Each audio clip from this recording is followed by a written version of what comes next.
This over Mario every single day. A fresh film from the fresh talent of Daniel Chong. Yes, he is a creator of We Bare Bears, but this is technically only like his second film credit as a director after the We Bare Bears movie. And let me tell you something, man. Give this guy more projects. Give this guy more creative freedom. At a time where it seems like Pixar was once this untouchable gold standard of animated films, they've seemed very much more mortal now. Mr. Chung has injected a dose of creativity, comedy, and heart into a studio whose horizon is looking very sequely. But let's dive in. Hoppers stars Piper Cribb, and I hope I'm pronouncing that correctly, as Mabel, a spirited and enthusiastic environmentalist who loves animals and learns to try and control her anger by tapping into nature, taught to her in her equally spirited grandmother.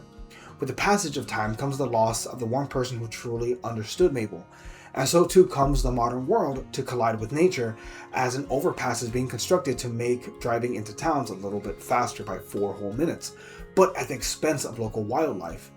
And here we have the intruder as Mabel's arch nemesis, Jerry. I'd argue he looks a bit like Gavin Newsom, like they have a bit of a look-alike, but it's really embodied at most by not all, but most politicians, as far as he doesn't necessarily hate the environment, but progress is progress and he needs to get reelected. That's his outlook.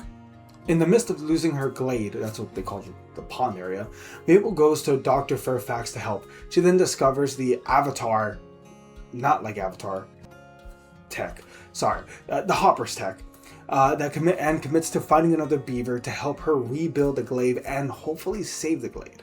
Now, in most films, this is the whole entire story, actually, just saving the glade. But no, in this film, it's just one tiny story beat, much in the classic vein of Pixar. The scientists say that they must be the control and not interfere with nature, but this is the part where I'd argue and disagree. Science needs to be less neutral and start taking sides, especially in this kind of fight. I'm just saying. It would be wonderful if we lived in a world where that was a realistic option to be pacifistic, but we cannot shrink off the responsibilities of a decent person. Mabel is right. Mabel then discovers, though, that this kingdom of mammals, they're all trying to live amongst each other in this little thing called the pond, where they follow pond rules, which was established by King George the Beaver. Yes, I know, I'm jumping all over the place. Just trust me, it's all good. And George is almost like the other side of the coin when it comes to Mabel, right? He's more of a pacifist. He believes that we can all get along, much like Mabel does, but he's more open to things, if that makes sense.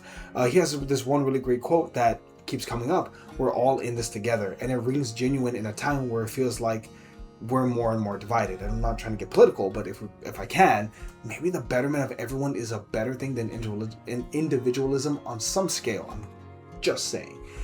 This also sets to be the battle cry of a generation. We're all in this together. We're all responsible for each other's well-being on some level. We should care about one another. Now, it's here where we see a lot of Mabel's character. It really comes to the forefront when someone who not only cares about the environment, but is prepared to actually act while others would only talk. While she is hot-tempered, she is dead set on saving the glade and defending the same wildlife that her grandmother dedicated her life to. Mabel might be the best original character of Pixar the last 10 years, maybe since Coco. She is flawed, but we will arrive at that later. After the discovery of the man-made tree that's meant to drive out the animals, Mabel takes it down, and we have this beautiful sequence of how nature is able to take the glade back, much in the same way that in a post-COVID world, animals were slowly taking back the environment on some level. You saw reports of deer and other animals in the streets, dolphins, in, I want to say Milan? Is it Milan? In Italy. Venice, I'm sorry, it was in Venice. They saw dolphins again for the first time ever. Nature slowly taking everything back. George and Mabel bond over their love of helping other people, or helping other animals. Even if their approach is vastly different and varies, it's the same task, different mask. I would also like to point out how Mayor Jerry is committing illegal actions, but yet still, Mabel persists. Jerry has 6 more trees installed, and still the animals are forced out of the glades yet again. This time, a council of the animals is summoned along with other kings and queens, writing off Mabel's call to action initially, but she's able to sway them into her cause to fight back against Jerry. But that's when things really get out of hand, and the council elects to squish Jerry. And honestly, I agree with them. Dude lied, dude cheated, get squished. I'm just saying. But Mabel's a better person than me and tries to save Jerry after squishing the insect queen and unleashing her idiot son upon us all.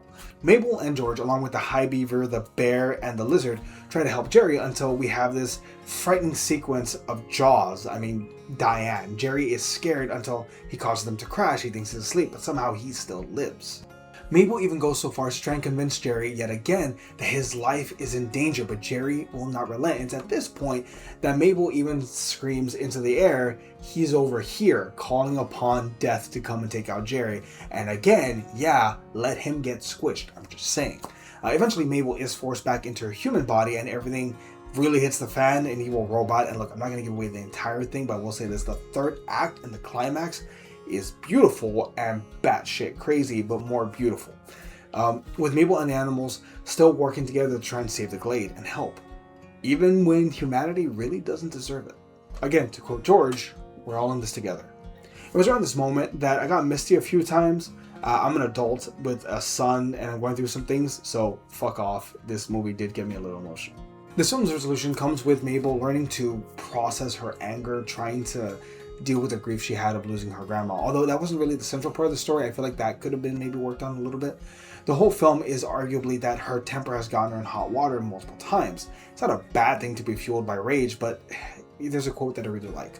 All that hatred won't just keep you warm, it'll burn you up from the inside out. And Mabel has a moment where her anger fades into this mix of fear and worry and sorrow and a heavy heart and guilt as it hits her that she couldn't save the glade and, well, bad things happen. She has to work through those feelings. This film does resolve with Mabel and Jerry working together, but they still stand two different people on opposite ends. But maybe Jerry understands Mabel just a little more. Should have let him get squished, just saying. The humor is off the wall, and it goes in directions you would have never expected, but also it really does feel like a Pixar movie. For decades, Pixar's biggest talent was taking movies and never doing what you expected with them. This was their biggest strength for years, and biggest strength then and biggest strength now. Daniel Chung needs more projects. Give him whatever he wants. And this film should radicalize the next generation to eat the rich and protect the environment, get them children, leave no one standing.